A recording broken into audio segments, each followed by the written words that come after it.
I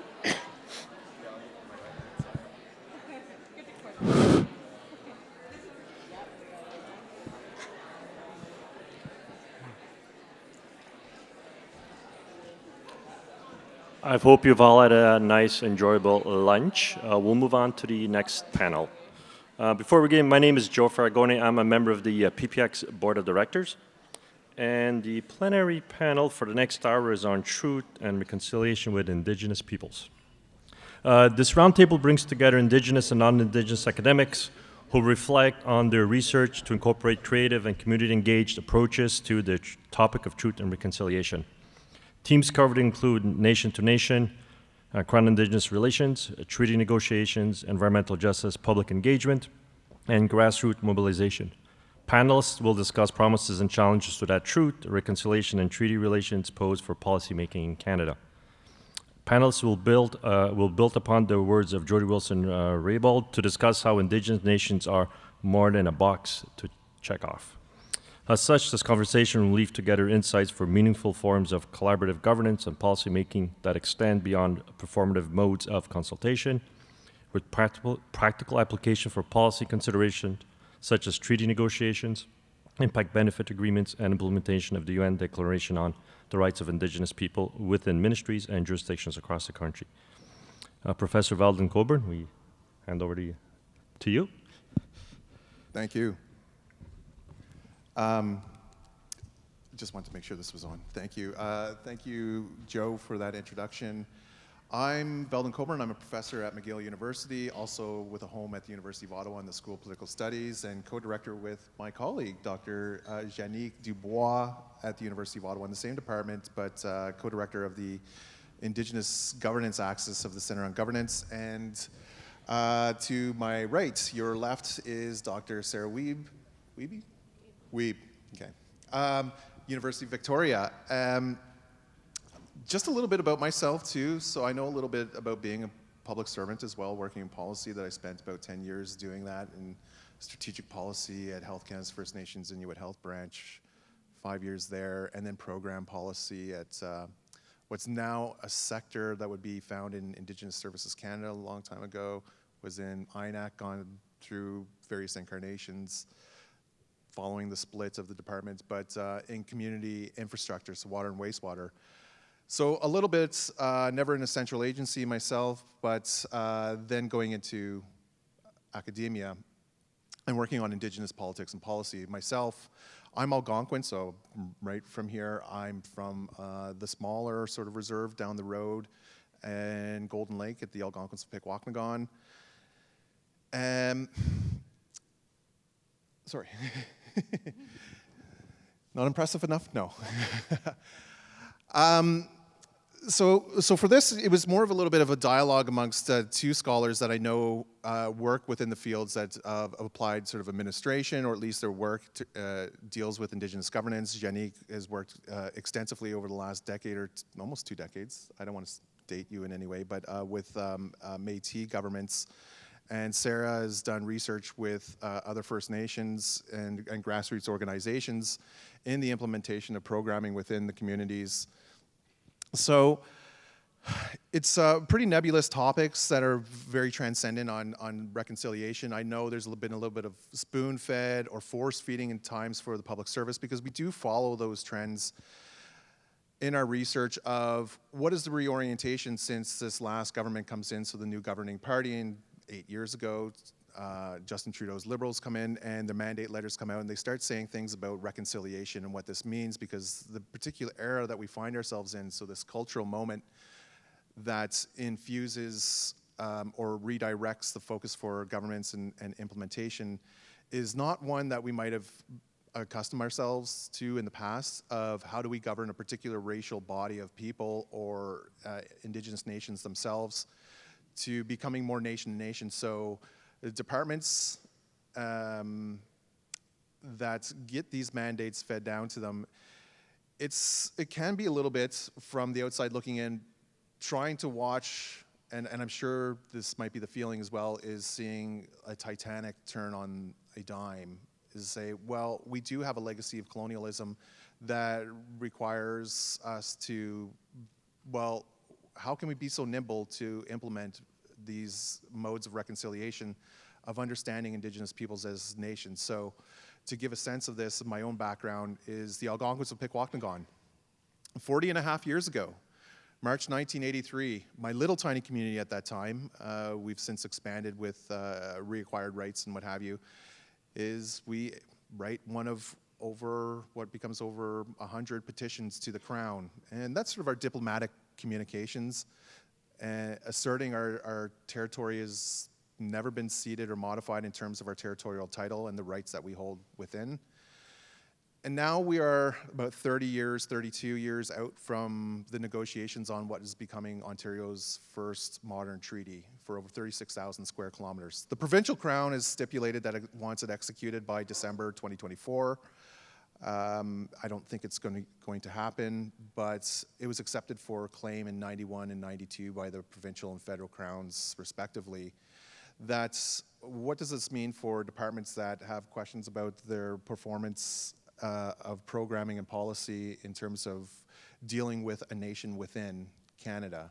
And so these are things, and I hope I'm not too long-winded for Sarah and Janique, to sort of frame a bit of the discussion going forward in nation to nation, because it's not just a racial group that's, and it's sort of a blight, as we might look at it, is it's hard to conceive that even as an Indigenous person that I worked in what I used to call Terrace across the river, where INAC was the brown towers, is you go in and it's just all brown. And it's 4,000 public servants there over 150 years sent to or employed to administer to a race of people, which a bit boggles the mind in a way that says, like, this is a very contemporary postmodern situation. That's how can a G7 country be doing this in this particular day and age? Well, it's had to reorient itself to understanding Indigenous peoples as nations themselves with their own internal governance and what that means. So nation, and reconciling that. In the last 8 years, where have we gone? Where have we come to?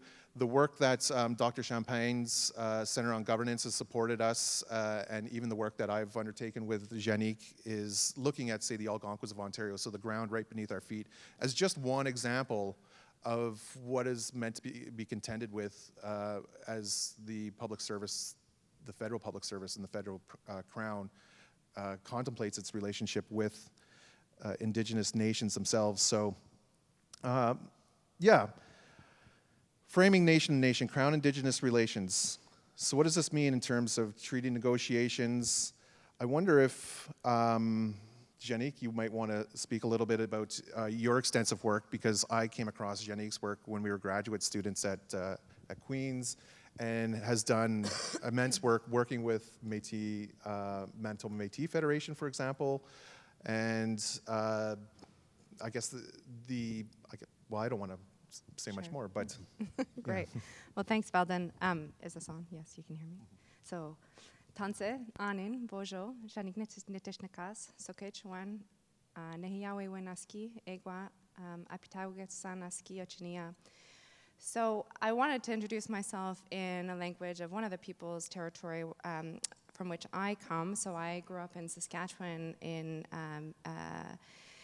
Cree and Métis territory, and much of what I've learned was from there. But since I've been an academic, it's made me think more critically about what I saw and what I experienced. And I think what is interesting from what Veldon is saying is that we have this long history and there's all these things that we know, and now we're in a moment.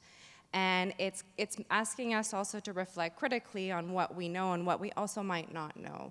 So I've spent much of my career in general assemblies, fiddle dance parties, and really fun times with communities, with Métis governments, thinking about what kind of governance documents they should have so that they can move away from not-for-profit legislation, which they're registered under, and be recognized as a government, but then how do they need enabling legislation?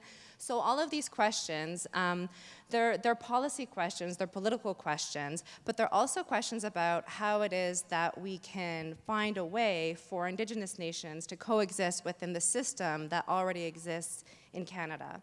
And it also requires that Canada think about the ways in which we need to change our systems, for example, through enabling legislation, so that communities can also exist in their own right. So these are some of the questions that I think about when I think about nation to nation, and I've done a lot of work in the Métis context, but across Indigenous communities, is this idea of, what are the ground rules, and how much are the ground rules changing, and how much give and take are there on both sides, so that we can get to a place where we're having discussions about program and services and citizens' rights, because those are important on the day-to-day, but there's all these other big questions that are being negotiated and being asked that require us to think really creatively about the openings that we have in our contexts, and also to look for new openings in the context that exists, so that we can really truly make space for nation-to-nation, government-to-government relations. Yeah, and I think this is all like good points to start thinking about, because we think of federalism in the old federation terms too, is that it's only the provinces really that come into confederation too, but can we start thinking about federalism in terms of a multinational state as Canada? So there's also like these are nations that have state governments, subnational to Canada, of course, but dealing internally with it is, again, reorienting the understanding within public service or the implementation or development of policy, is that you're dealing with nations, and again, just not a subpopulation of a racial or ethnic subgroup that it might be. There are those that are coming into, in a sort of new federalist perspective, to take the Inuit, for example, in the creation of Nunavut, which is not necessarily an ethno-state, although they do make up about 85% of the population. And the Nunavut Agreement, which constitutionalizes the modern treaty with the Inuit to create the new territory, as it were, they agree to be part of, or at least part of the Constitution of Canada, in the same way that other Indigenous nations themselves within their territories modify their title in a way that they say, well, we consent, instead of having the imposed consent of the Canadian states. Coming into this and grappling with this. Of course, for those who study federalism and policy, and what's making big news these days is dealing with some of the provincial counterparts, especially Alberta, with the proposition that they may wish to exercise one of the constitutional rights that Quebec, for example, already does, which is dealing with revenue and having its own pension plan as one thing. So coping with that in terms of having Indigenous nations come into the fold, there are some questions about scale for performance as well, so the economies that can be reaped. I think immigration is another constitutional right of provinces, and yet they get into immigration agreements. Some of them are umbrella agreements. They might have 4 or 5 provinces with a few territories to say, well, the federal government, you take care of that because it seems to be national in scope, and yet we want to deal with our own internal affairs. Or for those of us that live just across the river, dealing with 2 sort of revenue agencies as well. When we file taxes in the scale and scope, we know that there's a personal cost to it, but there's also nations that view it, or well, at least the Québécois nation, that says this is a part of our nation or an identity, because a true nation manages its own treasury. It's not something that it would acquiesce to a foreign sort of government in that way. And that's how a lot of Indigenous nations feel, although we do want to be within the sovereignty, or at least part of the federation itself in that way. What, to pass over to Professor Wiebe, is to say, thinking about that in your work, like you've worked with Omjuan, for example, and there are questions of spillover effects from the economic activities in neighboring communities. I know you've worked on like environmental matters too. So that's an extraordinary area of jurisdiction that Indigenous nations start to claim, and they must get into agreements or negotiations with the Crown to come to a point that we didn't imagine 50 years ago. It was just unilaterally imposed upon Indigenous nations. So Sarah, if you don't mind. Thanks so much, Veldon. Can everyone hear me okay? Okay, great. Well, just to start off by sharing a bit about who I am and what brought me here today. So my name is Sarah Wiebe, and I'm an assistant professor in the School of Public Administration at the University of Victoria. But it is a real honor to be here. I completed my PhD actually at the University of Ottawa. So I'm a non-Indigenous scholar who grew up on unceded Tsleil-Waututh territory, whose journey brought me here to unceded Algonquin Anishinaabe territory and back again. And I've learned a few things along the way that I wanted to share with you all. And I think it's so important for us as academics to be here, to have this connection to practice. It's also really rewarding to be here with current colleagues and previous students who are now, doing important work in the civil service. So just briefly, I want to share a bit about actually what inspired me in collaborating on the panel here. So I was reviewing my colleague's course, preparing to teach government and governance, and there was this really intriguing title to one of the readings, More Than a Box to Check Off. And I thought, wow, that's a really poignant phrase. And that's Jody Wilson-Raybould's phrase, reminding us that when we're thinking about consultation, it has to be more than a box to check off. And Veldon brought up a good example, leading me to research in Canada's Chemical Valley, where I saw over and over again corporations coming to the Amjong Nation doing mandatory consultation. And it got to a point where the environmental officer in the community said, this process is not working for us. We need a totally different process. This sort of 30-day window of mandatory consultation is not working given the volume of plants and refineries that we're faced with. So that research in Chemical Valley was my doctoral research, which led to a book on environmental justice in Canada's Chemical Valley. But it's hard to believe that project was something that I worked on about 10 years ago, and at that time of finishing that research, another moment really captivated my attention, which was former Attawapiskat Chief Teresa Spence's ceremonial fast, or what was widely referred to as a hunger strike on Victoria Island, which I walked by yesterday, kind of thinking about this moment, this height of Idle No More. And the question that Teresa Spence posed to all Canadians is one that I have been reflecting on for 10 years, and I want us to reflect collectively on it today, is what does it mean to be in a treaty relationship? And I hadn't really thought about it much before her high-profile fast. And I think that question is so significant to the civil service. It's very significant to the context where I live in British Columbia, where there's ongoing treaty relations and negotiations, where we have the DRIPA legislation, so the Declaration on the Rights of Indigenous Peoples Act, as well as an implementation plan. And I think these are really important. So I would argue that this question of what does it mean to be in a treaty relation, it is both a professional one, but it's also a personal one. And so the book that I've just finished about that, a little plug, it's available at Octopus Books if anybody wants to go get it. I just saw it there yesterday. And I'll be speaking at 11 a.m. at the Center on Governance tomorrow more about that. But really this research project I've been involved in is about trying to reflect on that question. What does it mean to be in a treaty relationship today? Acknowledging that it is something that requires, professional practice, but then also sort of a personal commitment to ongoing relationship building.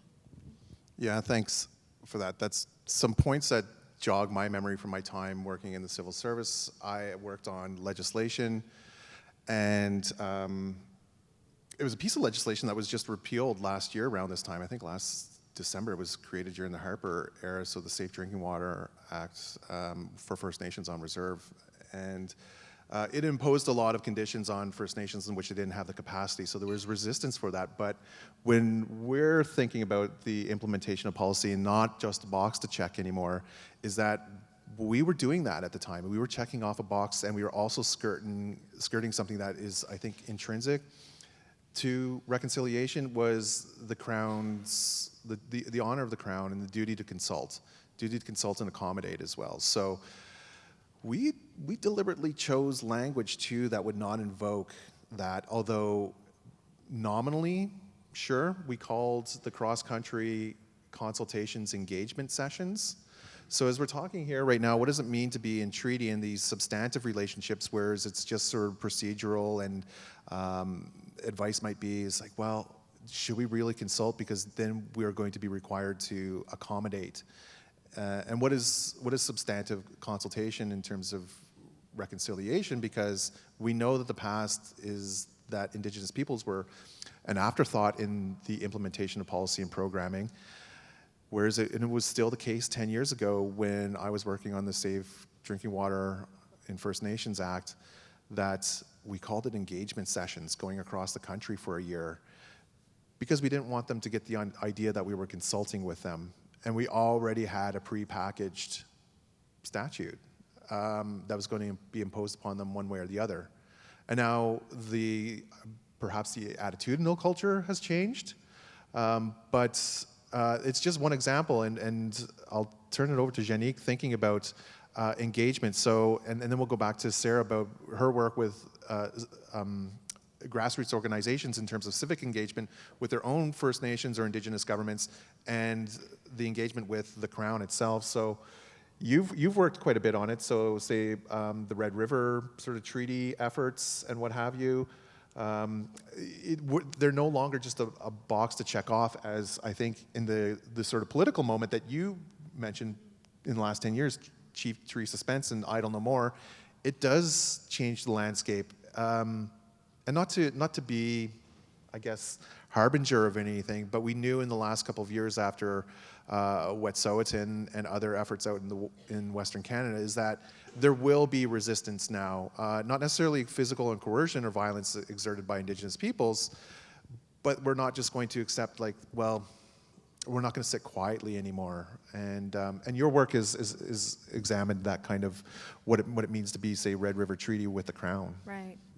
So it makes me think about the way that we think about what's changed and whether or not engagement has changed. And one of the things that I've noticed is that it feels like there's this new energy, that there's this new openness, and things are different. But from a community perspective, a lot of things are just the same, right? So 2 weeks ago, the Manitoba Métis Federation had their annual General Assembly. And I kid you not, at 9 o'clock, there are 4,000 people jammed into a room not that much bigger than this, waiting to vote. 4,000 people, the other ones are downstairs, and they're there because as part of their governance processes, they show up to their annual General Assembly and they vote on all of the decisions that are made by their governments through a very thoroughly democratic process. And they've always been there. The numbers, last year was maybe 3,500. This year, I don't know. There were probably a good 4,000 people there. And that has been the same. These processes on the community level, they're continuing to do a lot of the same things that they've always done. And so 15 years ago, when I was sitting at the Métis Nation Saskatchewan's General Assembly, there were a lot of people there, and they were going through the same procedures that they're still going through today. But one of the things that's different is that there are other people watching. Finally, we have other representatives, and there's been really terrific engagement, particularly on the Red River Métis treaty advancements from individuals and also from the public service, but I note that there are some people who have been really committed to advancing this, and I think that there is this personal element to reconciliation that Sarah is mentioning. People have committed to advancing these relationships in their work, but through a personal commitment, and I see that, I witness that academically. But I think that engagement, it can only remain small scale if we can't think about the process, if we can't think about the frame, if we can't think about the governance. And so here, to me, it's sort of the way in which communities govern themselves fundamentally might not change that much. And they'll probably continue to do it regardless of what Canada decides to do. But there's an opportunity, and I think if there's enough work going on within the civil service and within the general population, there's this potential to make the governance space so that we can recognize those elements of governance as just as productive and as contributing significantly into the way in which we govern ourselves more generally, right, as in a treaty-to-treaty relationship. So I think that there is a lot of change happening within that engagement, but I also think that a lot of it is always been there and just continuing to happen. But you know, that having people buy into it from the general population matters, because I don't see the equivalent percentage of non-Indigenous people showing up at a Saturday morning to make sure that our Prime Minister and Cabinet have been making the decisions that we feel are important. So I think that's really telling in terms of the kind of public engagement that they have within the community. Yeah, thank you for that. I could say just more anecdotally too, in my own participation in some of the civic institutions in my First Nation, for example, even just last night, I sit on our own Constitution Committee as sort of the back end of the treaty. For most people who are familiar with it, they try to tend in, I think it's sort of implied that there's going to be a self-government agreement that follows after they deal with the question of territory, so now it's the people. And as we're so close to concluding the modern treaty, we're developing our own constitution. And to do that work, so it is, the communities are intensely engaged in direct democracy in ways that representative democracy that we're familiar with right now, that drives or at least shapes or informs, I mean more generally informs, so that general will, is there's a voracious appetite within Indigenous communities, perhaps because of scale. I mean, yeah, you can't get 38 million people into one room, but you do vote. There's no, not very many referenda within Canada, but there are in Indigenous communities is how we direct the course that our governments take from time to time, and that's from the grassroots. So this is the segue back to Sarah. Is this, something that you see the example, because it is very much apropos and germane to us as in terms of the territory.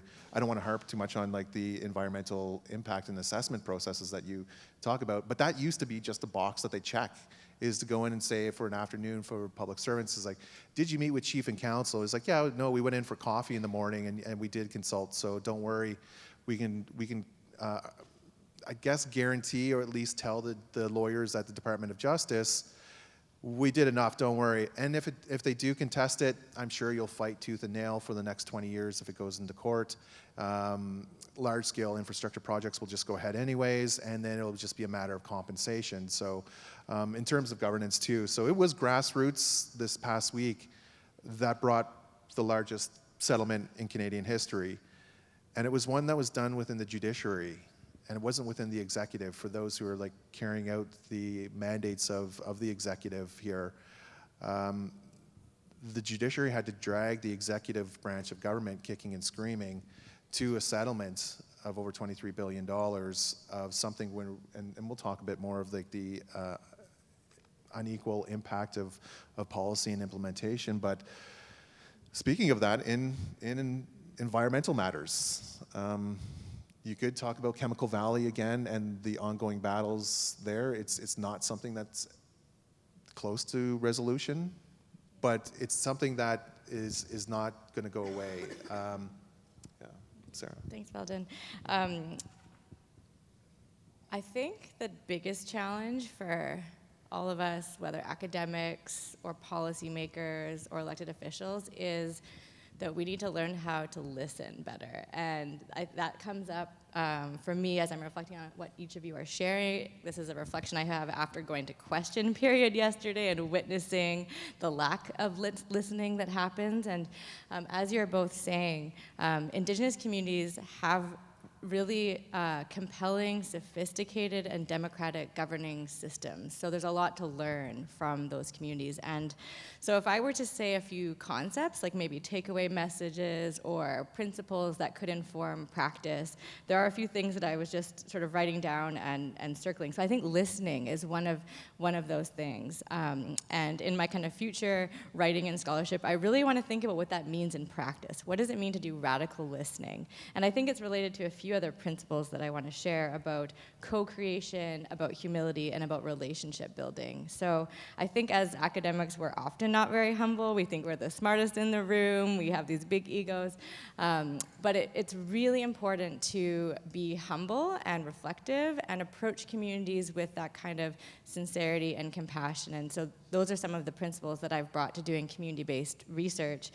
So for example, in Chemical Valley, working with the environment department there and also youth leaders and elders, really trying to understand lived experiences and also their visions for the future, asking what would a sustainable Aamjiwnaang look like for your community, and not coming to that community assuming that I already knew the answer or that I would be the one kind of speaking on behalf of the community. So that kind of humility is really, really important, and that listening. Increasingly, with my current research projects, I've been more excited about arts-based research, so it's joyful to hear Janique talk about, fiddling and festivals and ceremony and collective energy, and these are all modes of governance, and they're all important policy interventions. So I think as policymakers, as practitioners, the question for you to think about is how to recognize that, how to acknowledge those diverse forms of expertise that are expressed through arts and dance and culture and song and music. So I had the good fortune of approaching former Chief Teresa Spence to work together on a project. So I was invited to Attawapiskat, and I, at the time, just wanted to do kind of a policy analysis, a media analysis, look at how she was treated by the media, how she was treated by members of the public. But she said something to me which was a turning point, which is that, Sarah, in order to do good work, I want you to work with the next generation. And so I was nervous about that kind of call to action to me, and I ended up doing a youth-based arts project. It's called Reimagining Attawapiskat. There's a website, an online gallery, and what it features are the voices of youth. Youth leaders who coincidentally now are in positions of leadership, like one of the young leaders that shared his story with us is now on the band council and making decisions for his community. And so that was a project related to co-creation, to centering the voices of youth, to shift narratives, because if you Google Attawapiskat, a lot of the images that come up will be grayscale, sort of this crisis narrative, whereas Chief Teresa Spence and her community, they want to shed light on different elements of strength in their community. So I do think that, as researchers, as practitioners, we need to listen, we need to learn, we need to come with humility, be open to co-creation. And in a policy context, for me, that means approaching communities early on in processes, not at the end when policies are developed, co-design questions together, identify problems together. That co-creation ethic is really, really important. There's a book that I'm very taken by and I'm recommending to everyone, so I'm going to recommend it here as well. It's called Design Justice, Community-Led Practices to Build the Worlds We Want by MIT scholar Dr. Costanza Schock. And it's all about this participatory act of co-creation. And while she looks at technology, or while they look at technology, I also think it really relates to policy development. So I guess the last point that I want to highlight here, and I have a question I want to raise too for us to maybe take up in the Q&A, the importance of relationship building. So again, that co-creation, it requires relationship building, that requires vulnerability, that requires humility. But the very last question then that I hope that we can reflect on as a panel and perhaps with everyone here is, how can the voices of those who are most affected by policy scenarios like toxic pollution, for example, or by lack of water quality, as has been the case in Attawapiskat, how can those voices influence policy outcomes? So I think that's essential for planning, performance, evaluation, for excellence in this field. I think taking that question seriously is a really important one. Thanks, Sarah. There's a lot of points that you raised there too, and I know that we had talked that we might raise it too, and this has a lot of bearing on the implementation of policy and programming, is the horizon of governance too. So everyone knows, and scholars of public administration and governance knows, that when a new government comes in, that's when the clock starts ticking, because it's already a death sentence, right? Even ministers, especially when it's on a fixed election law, which sometimes doesn't really exist. That executive comes in thinking, well, let's not think beyond the 4 years of whatever term their mandate might have, because I only want to focus on what I can implement within this particular period. Whereas when Sarah says, let's think of those voices, let's also consider Indigenous principles of like ontological principles that would find their way into practical ways of living, is understanding, especially with the environment, is stewardship of governance. It says, how would it survive in the next generation, or those voices that we have to listen to, especially voices of those, and sorry if it sounds hokey, but of people who don't yet exist, which that possibility is foreclosed within certain forms of governance in, say, Canadian federalism or in federal politics, where, and I don't want to walk too far away from public administration, is understanding that, well, there's another government in waiting, and they may not have this on their agenda either. Whereas for Indigenous peoples, they say, not all of them, I don't want to put us all into one group, we're a plurality, is some understandings is that, well, there are children, so there are those who are not yet born, of which we are merely caretakers of society, and we should leave it in better condition. It registers in other platforms, but in the practical implementation, I think most people get it as that, well, I got it from the ADM is like, well, there's been new minister and transition binders are being put out, and here's what's already underway. Here's what's planned for the next 2 or 3 years. Whereas the governance over our lives, we see it in a much, we're not as myopic as it would be. So the horizon for ourselves and the impact, as it were, extends far beyond what is being done now.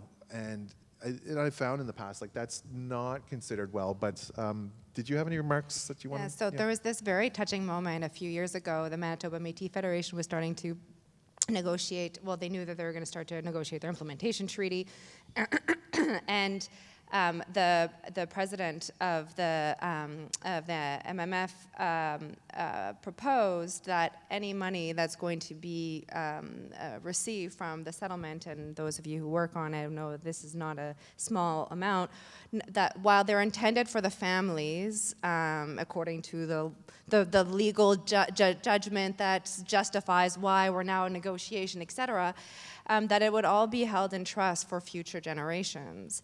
And as everything, it was put to a vote, and you saw 3,000 people get up in unanimous consent. There was not a dissenting voice, and really there shouldn't have been, and if you're consistent with the way that they always govern. But that's a pretty powerful thing to say.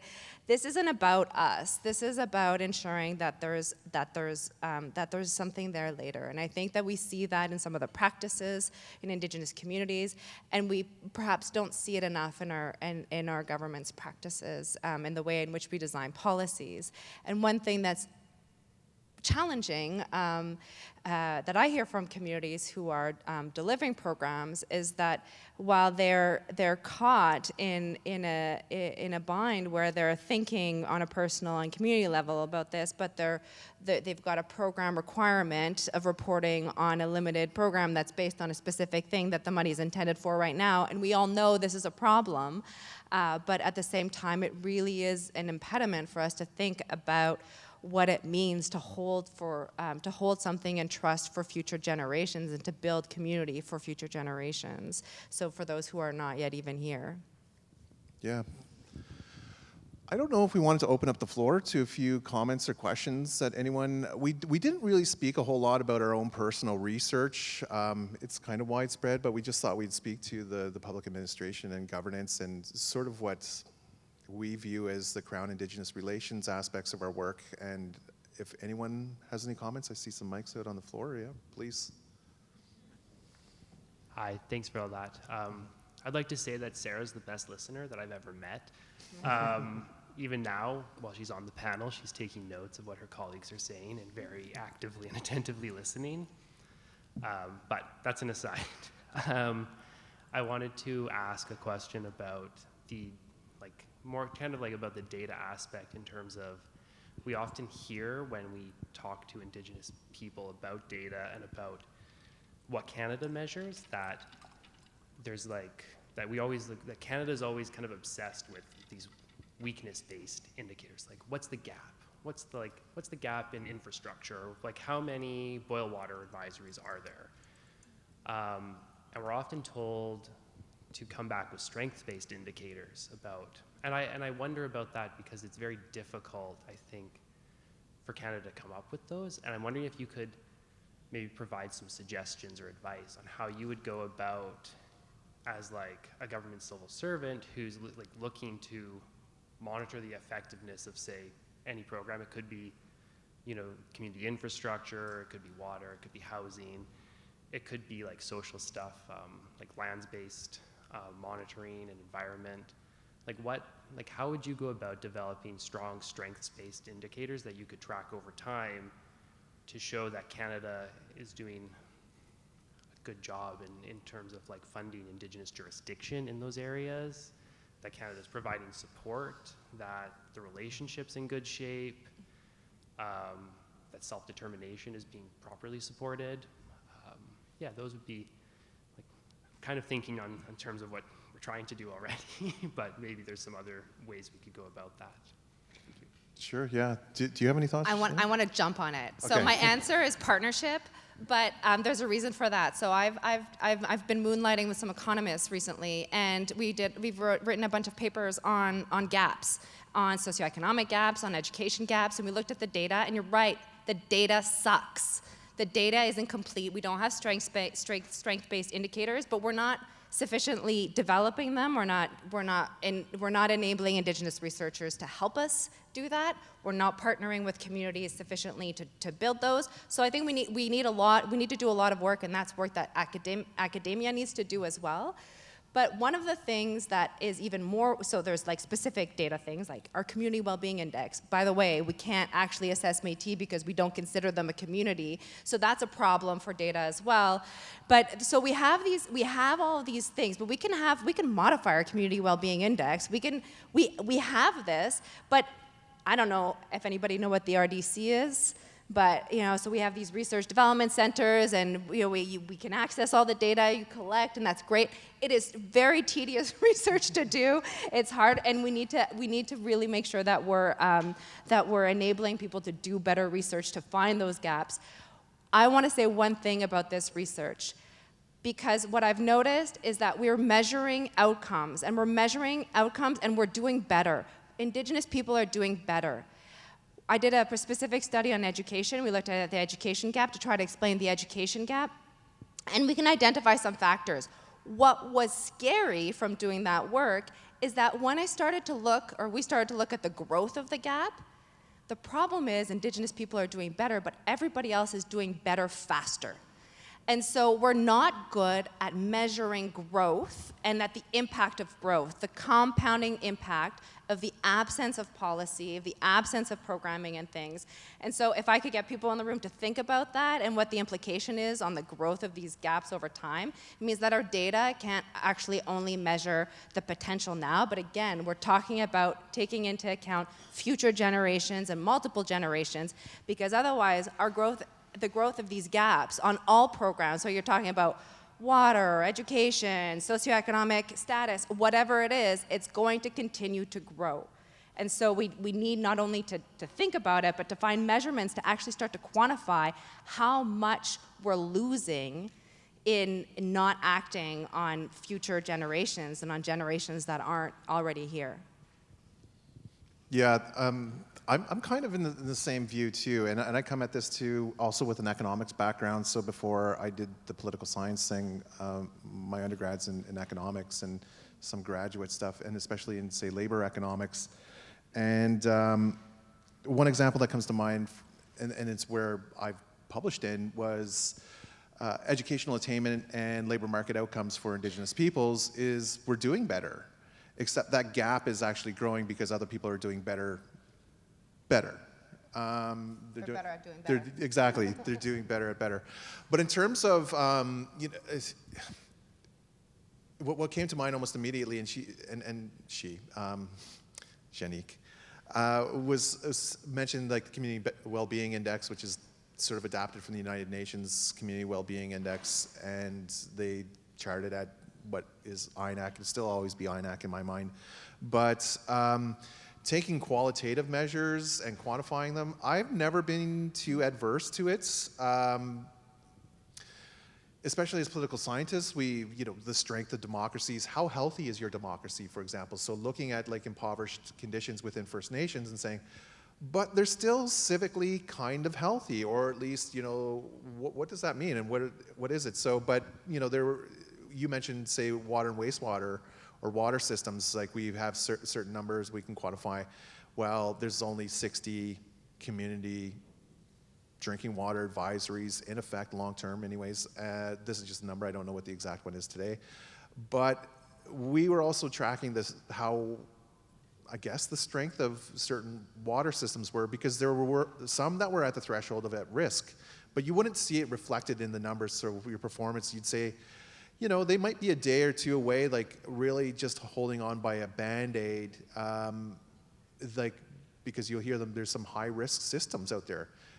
They're medium risk or low risk, so it's across a spectrum too, and there was a few arbitrary incisions into the scale of saying, well, in our index, if it scores 3.5 to 5, it's a low-risk system. If it's 5.1 to 6.9, it's medium risk.